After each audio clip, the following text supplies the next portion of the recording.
What's up, everybody? Just want to welcome you to another season of the Whitetail Chase, second season here.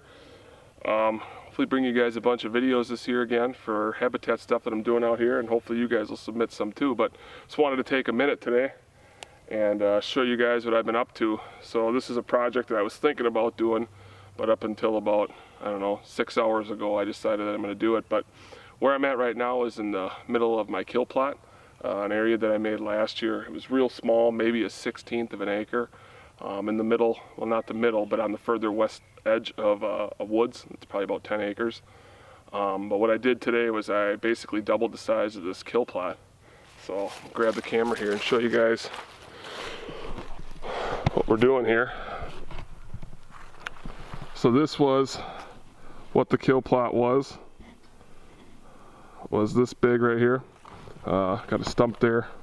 That stump is, I put a salt lick on there. Normally I have my camera on this tree right here. And I also got right over here a licking branch.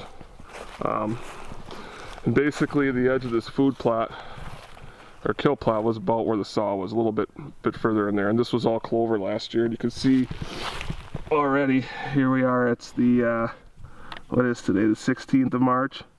And you see the clover's coming in pretty decent. So that's the nice thing about this clover. The stuff does come in relatively early. It's one of the first things to green up, so that's kind of why I thought it'd be a good seed to plant in here. And also it's very shade tolerant. So what this did was, there's not a lot of sunlight. You can see there's quite the opening now in the canopy, but what I did here was, let's camera get focused here, but this is all what I believe to be sumac. There's sumac. You can see kind of on the limbs here, this is what the whole thing was. All these trees here, these skinny baseball sized trees, and this whole thing was full of them. So last year I created just this area in here. This is all sumac. Cleaned this out real nice, and created a licking branch and a mineral site, and also a mock scrape. And that mock scrape did a lot for me last year. I had a lot of bucks on it. I believe Scratch was on it 2 days before my dad killed that deer. He was on it twice throughout the night, checking it, about 6 hours apart. But these little kill plots are nice.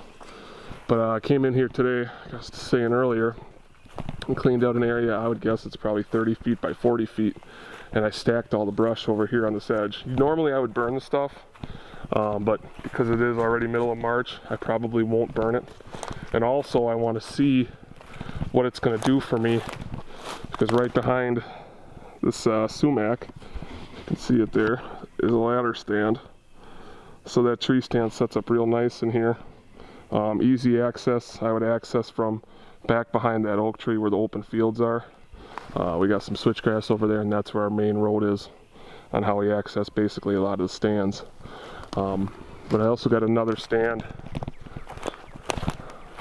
that I took that I do not have up right now, but it's over here that I put in this oak that's all ripped up right down over there. So I got another stand that normally goes in there.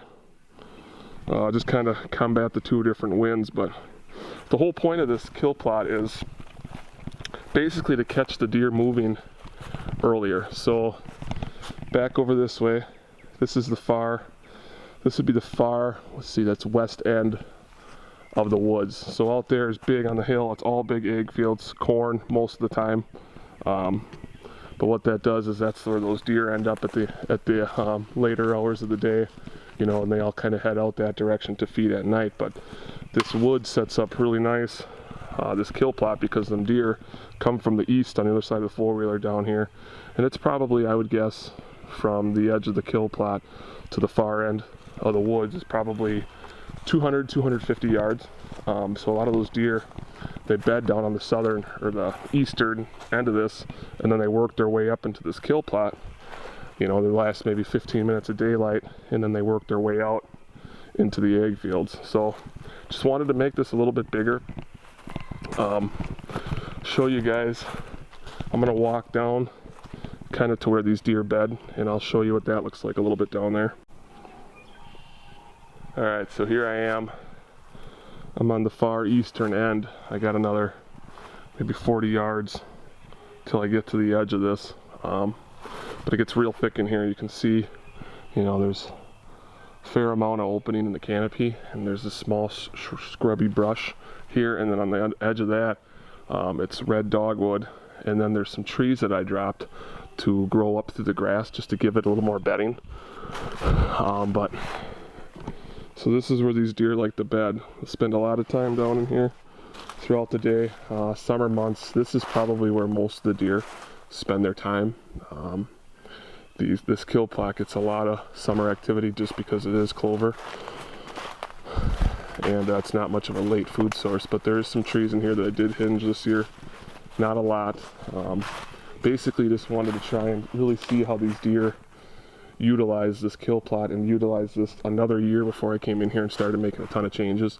That kill plot I added last year, and now I'm doubling it the size this year. I think at the end of this year I'll get a better idea of just what these deer, how they're doing, what time they actually come out, where exactly they bed, where they funnel into the kill plot, that type of scenario before I make a bunch of changes down here. But I'm heading up to the kill plot now. So you can see this is lower elevation, which I also like. Those deer bed a little bit lower down here. They get out of that wind, on a west wind, they're a little bit sheltered by the topography. You see it's kind of hilly in here. But most of the deer, they'll bed, so this is looking on the north end. They'll bed on the north end, it's real thick there. And then they'll bed on the east end down there. The further west you go, the thinner it does get. But I'm walking on basically a main trail right now. This gets most of the deer. They walk most of them right on here. You can see you got a little rub here. But this trail that comes right up into the kill plot here, and you can see there's some big oak trees in here. There's plenty of acorns. So this October food in here for sure as well. Last year we didn't have a great acorn crop. This year hopefully it's a little bit better. But still, so right now I'm roughly 15 yards off the kill plot. It's still kind of tough to see, and you can imagine, in October, early November, when there's leaves still on the trees, it's still tough to see.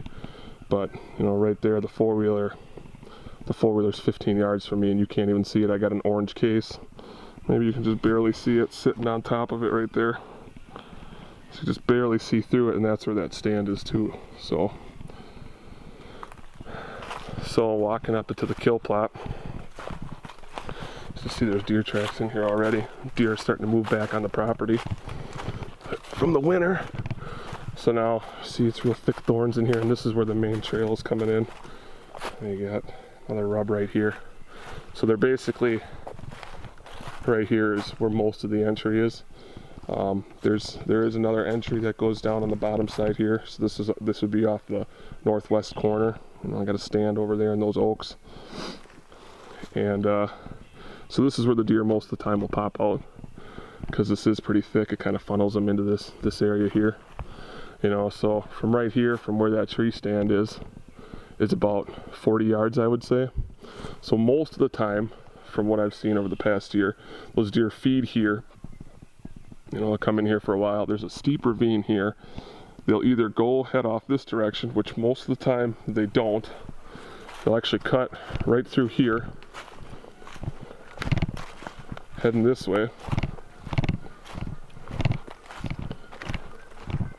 And now this is the area here where I just cleaned out. You can kind of see there's still green here. You can kind of see the edge of when I started today. So they'll walk right through here as they head out to the egg fields. Now right here's my stand. This is probably 20-yard shot. There's a couple trees here I gotta trim a little bit, but yeah, so then they'll head right out through here, right down the hill. See, there's lots of rubs. Deer, kind of their main funnel through here. As they come down, come out, head down through this little saddle area here, and they'll walk right out to here, this is canary grass field. Pretty big area here. Up there in that corner, get it in focus here. That corner up there, I have switchgrass planted. I'll be doing a video on that too. That'll be year 2 switchgrass. And then, like I said earlier, right out here is the ag field. Most of the time it's corn. And then that'd be the other edge of the marsh over that direction. So yeah, it's kind of where they end up here. You know, you can imagine a mature deer, or even a mature doe for that matter, mature buck, doe, whatever. You know, this is pretty matted down during hunting season. The farmer actually cuts this off, so they're wide open here. So what it does is it gives those deer the opportunity to get up out of their beds, you know, half hour, 20 minutes, whatever it is, prior to closing time.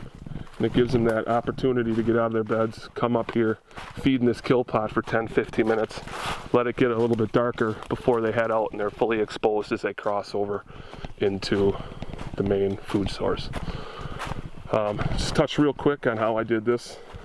So what I did here last year, and what I'm going to have to do with this section here too this year, is came in here, cut, just like I did today. I did all this work in, I'd say probably an hour and a half. Cut it, threw it all on there. So now I'll come in here, I'll let it dry up a little bit, maybe give it a week. I'll burn this. I'll come through here with a DR brush mower and just get a lot of these little saplings, cut those off. I'll burn this, I'll kind of rake it while I'm burning it together. And then there is a bunch of, it's like moss. You can see that here or not. Kind of hard to see, the camera's not getting in focus. But take that moss, kind of scratch it up a little bit, just get that good seed to soil contact. I'll broadcast in here and I'll leave it. I did mow this last year, I think maybe 2 or 3 times. I don't know if I'm going to mow it still this year. I've heard more and more reports that you're not supposed to mow clover. Everything that I was ever taught is that you should mow it because of the young growth. You know, they like that young growth, but now they're talking that there's more studies out that they actually think it's more palatable the larger it gets. So I don't know. I probably will mow it just because I'm too anal retentive about it. And I think that I'll be doing something wrong by not mowing it. But yeah, so I'll broadcast this in maybe a week and I'll just let it go. This is over here. So this was Frigid Forage. I think it was Pure Trophy Clover is what it's called. And what I'm going to plant over here is the Northwoods Seclusion Mix, I believe is what it's called. And that's a mixture of clover and chicory. So we'll try that, and it'll be kind of interesting to see what those deer prefer, because the plot will basically be cut in half for the chicory clover mix and then just the pure clover. So we'll see. You know, I'm excited. This is something that you guys can do too. Like I said, clover will take, you know, it's pretty shade tolerant. So, you know, you don't need it to have a ton of sunlight. You know, the more you have, the better. Kind of what I did here, opening up the canopy to help this side and as well as this side. But, you know, create those little kill plots. It could definitely be the difference between, you know, shooting that buck during, you know, the last half hour of the day, or getting out of your stand and letting them walk by your tree 10 minutes after close. So get out there. This is a good time of year to get the habitat work done. See you guys on the next one.